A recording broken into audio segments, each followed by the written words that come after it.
मालवा के राजा विक्रम रोज आधी रात में भेष बदलकर अपनी प्रजा का दुख सुख जानने के लिए निकल जाया करते थे। वे अपनी प्रजा को हमेशा सुखी देखना चाहते थे। एक रात वे घूमते घूमते गरीबों की बस्ती में जा पहुंचे। अचानक उन्हें किसी स्त्री के रोने की आवाज सुनाई दी। उन्होंने सोचा कि जरूर कोई बहुत दुखी है जो इस अंधियारी रात में रो रही है।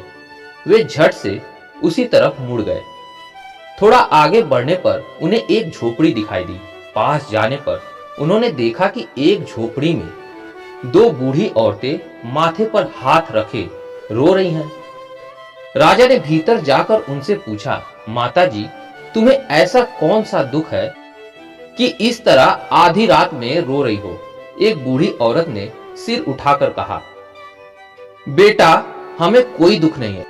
यहाँ तो विक्रम सरीखा राजा का राज है। इस राज में भला कौन दुखी हो सकता है? राजा बूढ़ी औरत की बात सुनकर अचरज में पड़ गया।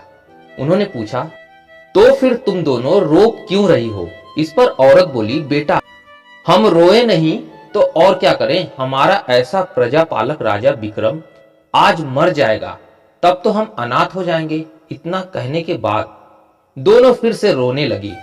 राजा गरीब से गरीब प्रजा का अपने प्रति ऐसा प्रेम देखकर गदगद हो उठे। उन्होंने उन औरतों से पूछा, क्या कोई ऐसा उपाय नहीं है जिससे राजा की मौत टल जाए? औरत बोली, बेटा, विधना माता ने जो माथे पर लिख दिया है वह भला कभी मिटता है? मगर देखो, राजा अगर इन चार बातों पर अमल करे तो शायद बच जाए। भेष बदले हुए राजा विक्रम ने पूछा, वे चार बातें कौन सी हैं माता जी? बूढ़ी औरत बोली, सुनो बेटा, चार बातें ये हैं।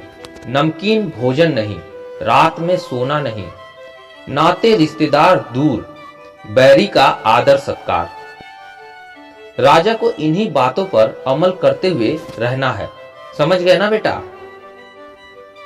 राजा ने कहा, हाँ माताजी, मैं अच्छी तरह समझ गया। इतना कहने के बाद उन्होंने दोनों बूढ़ी औरतों को धीरज बंधाया और राजा ने महल में प्रवेश करते ही 36 तरह के पकवान बनवाए, साग सब्जियां भी तैयार करवाई, मगर किसी में भी नमक नहीं डलवाया। पूरे महल को जल्दी जल्दी अच्छी तरह सजाया गया।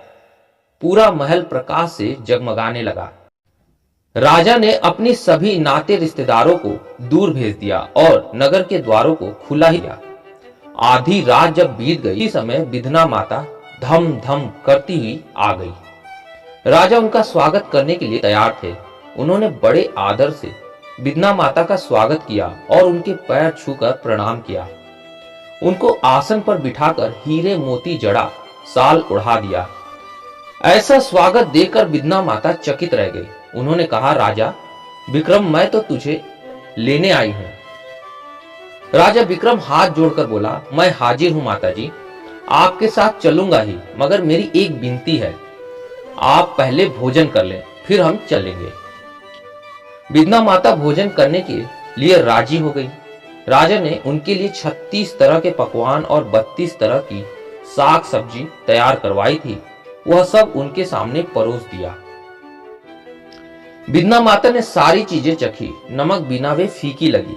विधना माता सारी बातें समझ गई। वे मुस्कुराते हुए बोली, जरा नमक तो ले आओ। राजा ने नमक भी उनके सामने रख दिया। माता ने बड़े प्रेम से भोजन किया। खाने पीने के बाद विधना माता बोली, राजा, तूने तो अपनी खातिरदारी से मेरा हृदय जीत लिया है। मैंने तेरी जान बख्श दी। भोजन में नमक का जो स्थान होता है, वह स्थान इस राज्य में तेरा है। तेरे बिना यह राज्य बिना नमक के भोजन की तरह हो जाएगा। अब तू बेखटके राज कर और अपनी प्रजा को सुख दे। इतना कहकर विधना माता छम छम करती वापस चली गई, मगर जाते जाते राजकुमार को साथ लेती गई। स्वर्ग में चित्रगुप्त ने जब उस राजकुमार को देखा तो बोला, यह तो विक्रम का बेटा है। लाना तो था राजा को, इस राजकुमार का समय तो अभी नहीं आया है, इसको पृथ्वी पर वापस भेज दो। उसी समय पृथ्वी पर राजकुमार जी उठा। उसने सबको स्वर्ग का हाल बता दिया। राजा का काल टल गया था। यह जानकर प्रजा बहुत आनंदित हुई और राजा की जय जयकार करने लगी। दोनों बूढ़ी औरतें भी राजा की मौत टल जाने पर राजा को बधाई देने के लिए महल पहुंच गई। राजा को देखते ही वे दोनों पहचान गई। बूढ़ी औरत दूसरी बूढ़ी औरत के कान में फुसफुसाई, अरे उस रात जो हमारी झोपड़ी में आया था वह तो हमारा राजा ही था। राजा विक्रम भी उन दोनों को पहचान गए थे। उन्होंने हंसते हुए दोनों को ढेर सारा इनाम देकर उन्हें विदा किया। तो दोस्तों, यह थी कहानी आखिर मौत टल गई। उम्मीद है कहानी आप लोग को पसंद आई हो तो लाइक और सब्सक्राइब जरूर कीजिएगा। मिलते हैं अगली कहानी में, तब तक के लिए धन्यवाद।